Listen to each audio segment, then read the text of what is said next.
Faith is the mother of all virtues, part 3 of 7, on Between Master and Disciples, given in English on July 7, 2019, in Taiwan, also known as Formosa.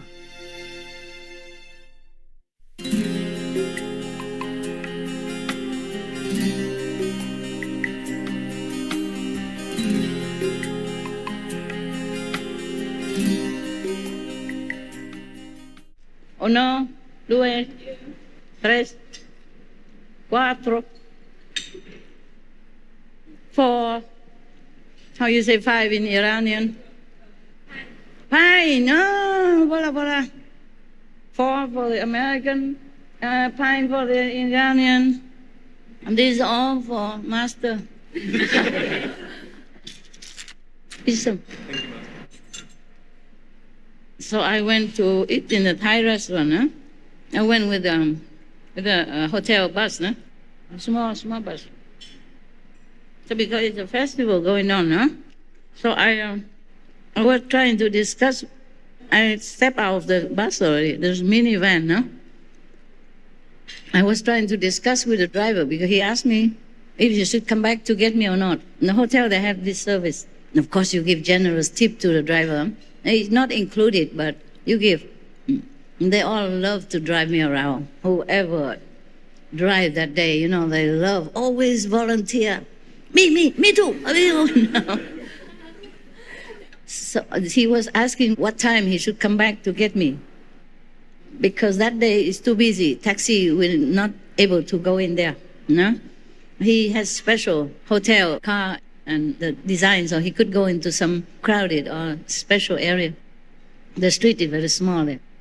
So I said, I don't really know, maybe 2 hours or something, I finished eating. And we were talking a little bit, and the rich man, he sit next to the table, next to that street where I was talking. And he keep banging on the plastic sheet. It's summer. It's not quite summer, but they put an extra room outside with a plastic sheet because it's not allowed to build, yeah? But inside is a building, a restaurant, real, but outside a corridor, they put plastic to cover. And they keep knocking on it because the car keep engine on, I think he just want to say, get lost. Okay, so I told him, oh, never mind, I get a taxi. I go back by taxi, don't worry. So I let the driver go home. I don't want to talk further, no? He tried to give me phone number and whom to call in case he's not there. I call home, whatever, and then they come and get me. Yeah.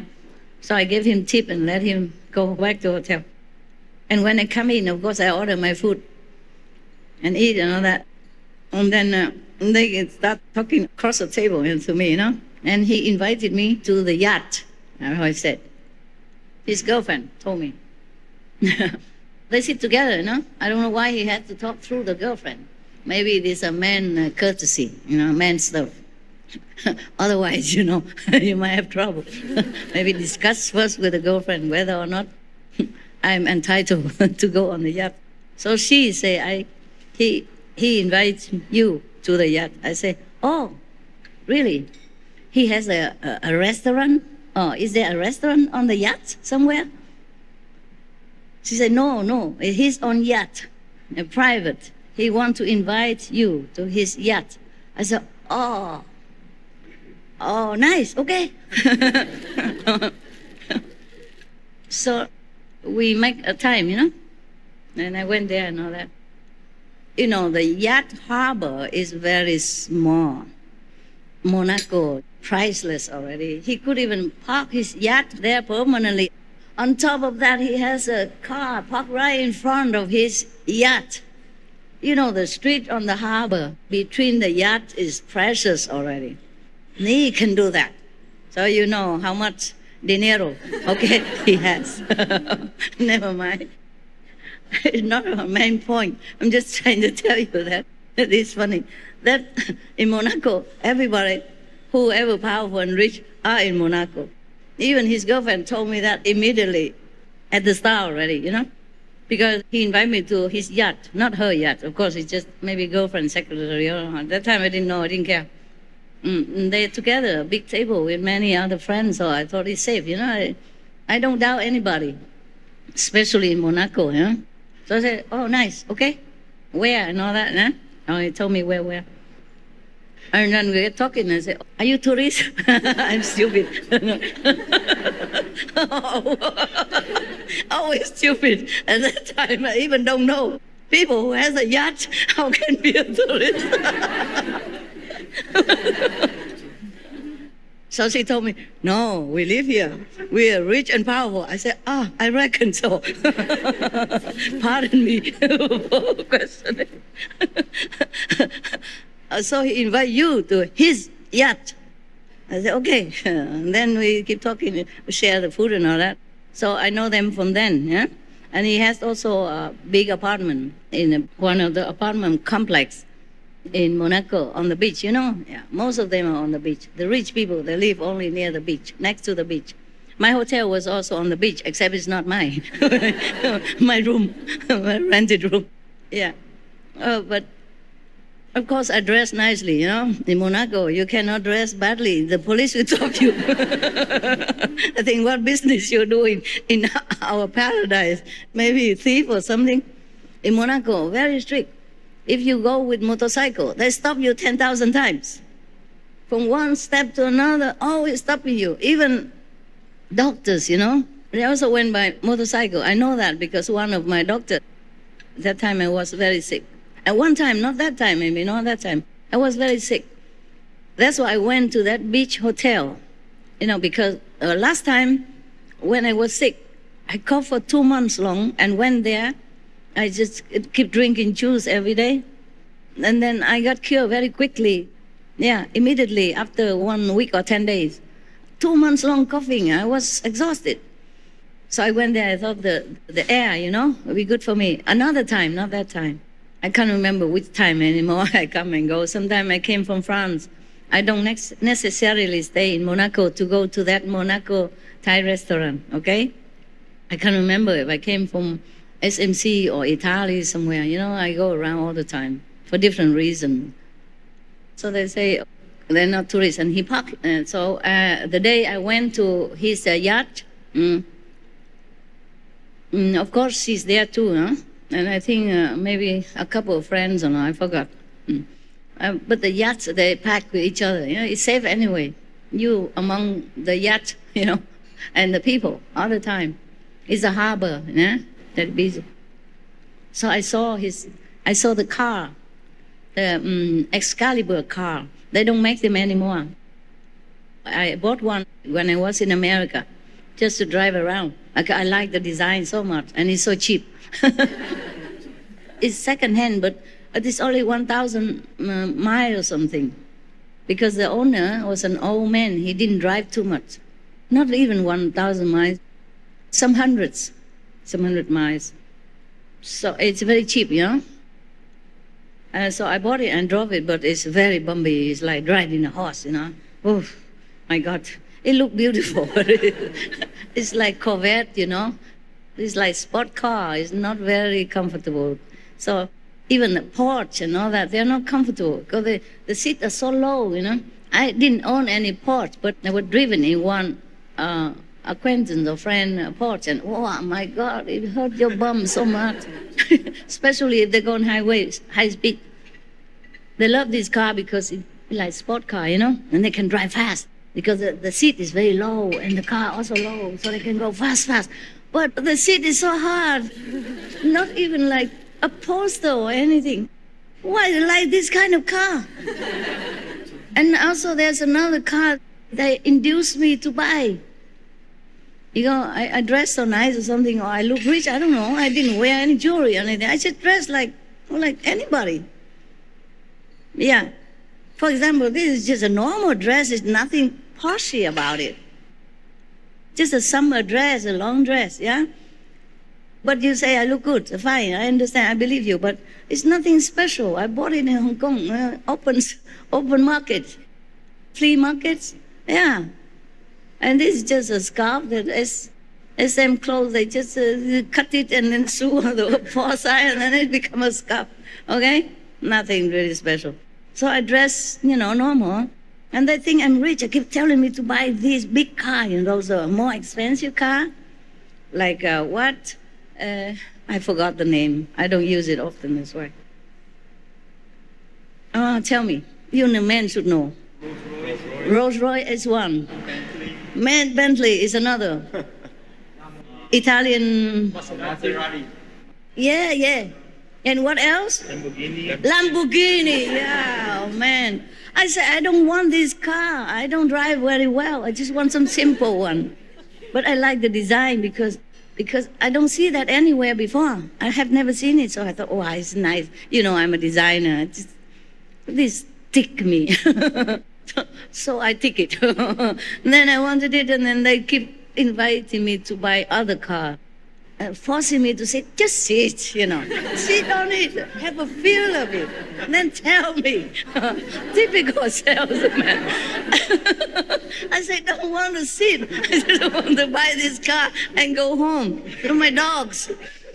Oh, just sit, man. 1 minute, 1 half a minute. It costs you nothing. Keep saying, so I have to sit one car, and then they move to me to another car to sit. And Lamborghini, whatever. Oh, this is so low. And I'm already very short. I sit in the car, I see nothing.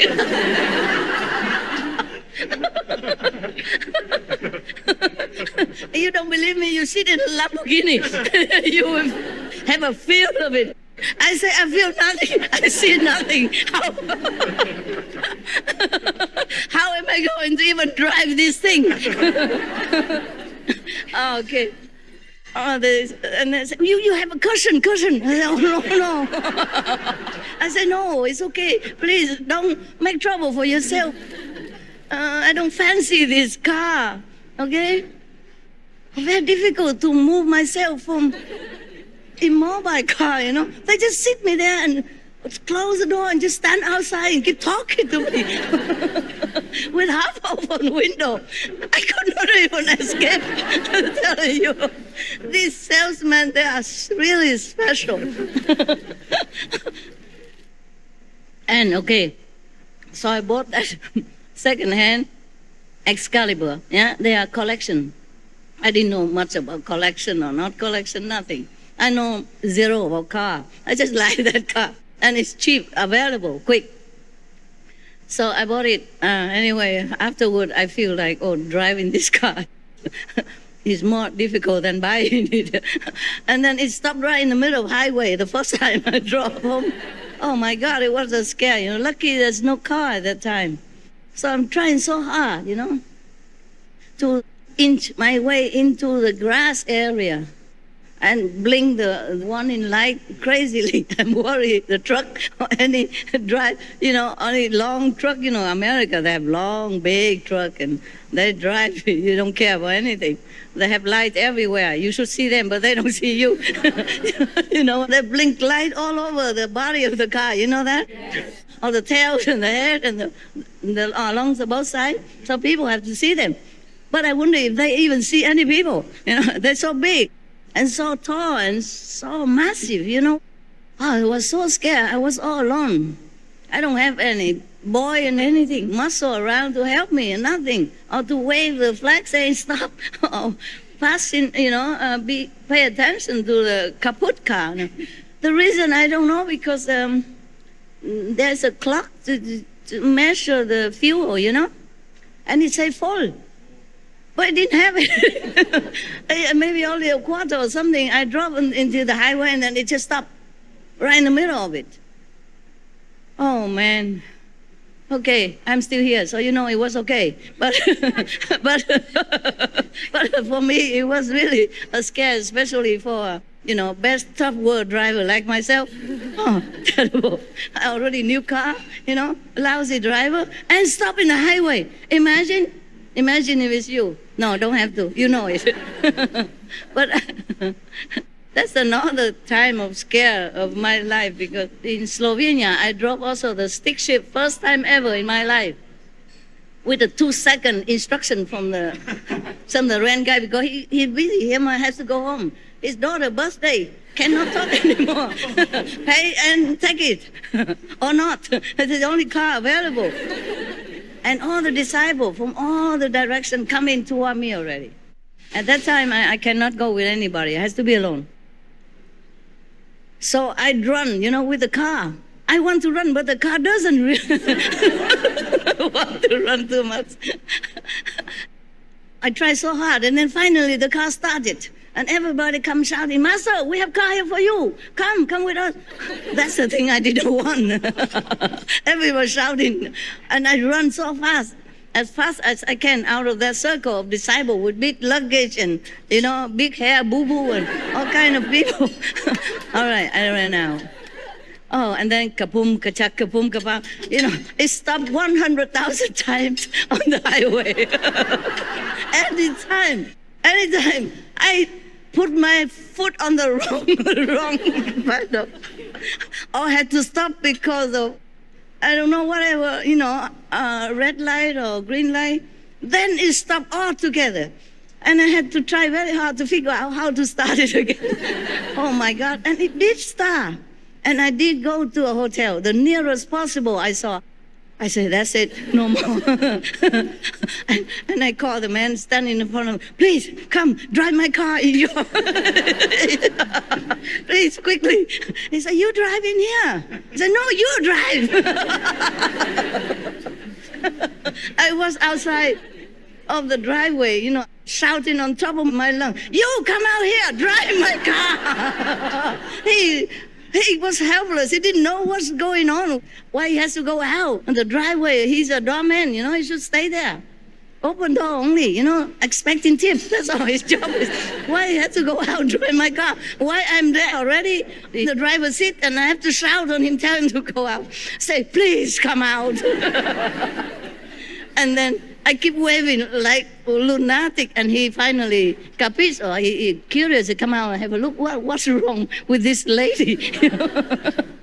So he came out and I said, please, I'm exhausted. I'm worried, am I bumping into your plants or your beautiful flowers around here? Please drive it. I'm very tired. So he said, oh, okay, ma'am, you go in. I take you in and I drive your car in for you. So he saw my face, so desperado, no need to explain anymore. And he helped me, almost like carrying me like a baby. Hold my hand, my arm, both arms, and then almost like carrying me because I'm like a dragging myself. Oh, after all the nerves, wrecking on the highway and stopping 100,000 times, what do you think I would look like? Huh? And then finally, I went in the reception area, I just flopped out there. And then he understood. And he went out, take off my luggage inside, helped me to fill in the form, everything. He probably thinking I'm dying somehow. Are you crying? Why? Huh? I'm just too happy. Are you so happy? No, I almost died. In Slovenia, are you happy? I was dying on the highway almost. In America, highway, are you happy? Oh, thank you. What good disciple are for? Okay. Never mind. I'm just joking. You cry as much as you want. I cry enough already. I don't cry no more now. Okay, fine. You know what I'm saying? I risked my life so many times. I went alone all the way in European tour, all alone, carrying luggage and heavy on the steps and everything, alone. I could have taken a lot of people, or even people on the road, meeting in the airport and all that. I cannot. I just don't want to see anyone. But lucky, everything okay.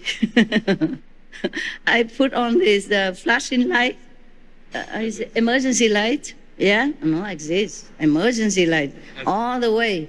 Huh? Hazard light. Hazard light, blinking both sides. And a front light, back light, whatever light I can turn on, I turn on. Everybody passing me. And hello? I said, yeah, hello. Please, sorry. I keep saying sorry all the time to all the cars that pass me. Sorry. And then they all laughing and smiling or very sympathetically or something. I don't know. I had no chance to even look closer, I just say, sorry, and then I run, with the car. And that was why I talk about that.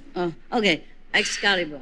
Yeah, so that's the first time or second time I risked myself on the unknown car, The Excalibur, okay, I bought it. So it's in America. I sold it already anyway. But it's so beautiful. It's the most beautiful Excalibur. Because there are many Excalibur, but it's not that one. That one is like a light cream outside, and inside a darker cream seat. Everything is just so perfect. Very light, not showy, but extremely making a statement, I love it so much. And there are other Excalibur, but sometimes they mix match, like in front is black, behind is brown, or in the middle is blue, or white, whatever, it doesn't look smooth with your eyes. I just like that one. I saw many afterward, not that many, but because they have only maybe 200 cars of that type. And then they did not make any more for any reason. I did not research. My car is about the 30th car. A collection, mini rare item, like antique stuff, for collectors, not like a common car for sale. So I saw some of them before. They are also Excalibur, same style, but because the color don't match well. It's not artistic looking, and not so sleek, and not so elegant. I love that car so much.